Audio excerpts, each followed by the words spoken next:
বাবুর বয়স মাত্র 2 মাস। পড়তে যাবে বাড়ি নেই। মা বলল সঙ্গে কিছু গুঁড়ো দুধ আর বাড়ি নেই। ঈদের দিন রাস্তাঘাটে পেয়ার পেতে খাবার। শেষকালে কি খালি পেতে রোগ বাড়াবি আবার?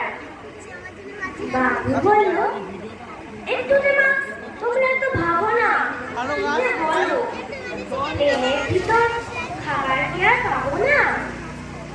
মা বলল আসল কথা আমরা তো বাঘ, তাই আমরা কি আর ওদের মতো চপ কাটলেট খাই?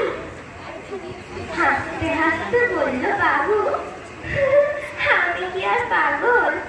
খোঁজ নিয়েছি, একই প্লেনে যাচ্ছে 200 ছাগল।